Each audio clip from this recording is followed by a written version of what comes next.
Sa ulo naman po ng mga ibon, pag po pabilog, yun na po ang hen. Pero pag ang ulo naman po ay parang may uka, yun naman po ang cock.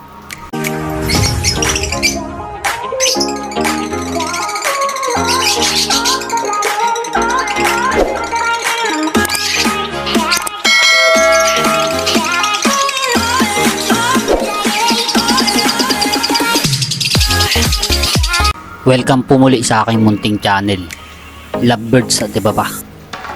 Kung bago ka palang naligaw sa aking channel, maaari po bang pahit naman ang bell button at pasubscribe na rin. So ngayon po, ang ibon na to ay 2 taon na sa akin. Napakahirap malaman kung anong gender ng ibon na to. Dahil minsan sinamahan ko na ito ng sure cock pero hindi pumares. So paano nga ba natin malalaman ang mga gender ng ibon? Base sa physical at behavior nito. So una po muna sa physical po muna tayo sa size. Ang size po ng cock na ibon ay mas maliit po yan. So ang size naman po ng hen, malaki po yung size nya. Dito naman sa pinares ko na green, sure hen na po yan. Kasi ang ama nito, green opa. Tapos ang ina naman nito ay green fisher. So lumabas ng visual, sure hen na to. Pero kung ang lumabas ay non-visual, sure naman yung nakakak na. So ano-ano pa ba yung maaari nating tingnan para malaman kung hen or cock ang ibon? So sa buntot po, ang buntot po ng cock, yan po ay manipis o patulis. Samantalang ang buntot naman po ng hen, yan naman po ay palapad. Sa ulo naman po ng mga ibon, pag po pabilog, yun na po ang hen. Pero pag ang ulo naman po ay parang may uka, yun naman po ang cock. So sa tuka naman po, ang tuka naman ng cock ay pahaba, manipis na pahaba. Samantalang ang tuka naman ng hen, malapad naman na maiksi. So ano pa ba yung maaari nating tingnan para malaman natin na cock or hen ang ating ibon? Yan po yung pagtungtong sa birds. Kung mapapansin nyo po, ang paa ng violet o papastel natin ay halos magkadikit. So possible cock po pagka ganun.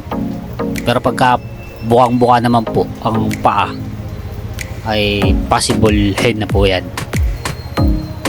Yung iba naman po, pinagsasama nila ang ibon. So una, gaya ng ginawa ko rito, nilagyan ko itong bio o papastel ng sure na cock. So hindi sila nagpares. So pagka ayaw magpares, hiwalayin ulit. Kung cock ang una nating nilagay, so gawin naman nating hen. Magpapares at magpapares yan. Malalaman natin kung anong gender ng mga ibon. Yung iba naman po ay hindi na nagpapakahirap tulad ng mga ginagawa natin. So ano po ba yun? Ito po yung pagkapa ng pilbik ng ibon o sipit-sipitan. Maraming mag-ibon po ang gumagawa nito. So kung mapapansin nyo po sa picture, ang cock po ay halos dikit yung pilbik. Buto po yan na magkadikit. Yan po ang sure cock. So kung mapapansin nyo po dito sa kabilang picture, napakalayo po ano. Yan naman po ang kapa ng hen. Pero before po nagkaroon po ako ng ibon na medyo dikit pero hen pala. Nagkaroon din ako ng ibon na medyo hiwalay yung pilbik pero cock pala. Yung iba naman nagpapa-DNA. Sa DNA test po kasi birang-bira ang nagkakamali. So tutusukin lang yan ng karayom sa paa, kukunin yung dugo, dadalhin sa laboratory. Pagbalik nun, alam na kung ano yung kak or hen. Ang mga ibon na to ay basal pair, kasi nga bago lang ito pumaris itong violet opa. Tapos ito namang green opa ay 4 months pa lang.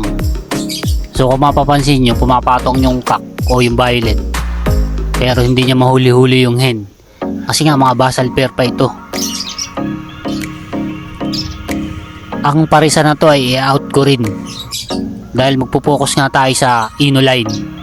Bali kukuha lang tayo dito na magiging anak na kak, tapos ibabangga naman natin sa mga ino para makapagpalabas tayo ng split ino na kak, split opa, para naman po makapag-update na tayo ng mga bagong lahi ng ating ibon, o tumalo na tayo sa mga opa line. Magpo-focus na po tayo sa mga ino line. So yun po, maraming salamat sa panonood. Happy birthday po sa ating lahat.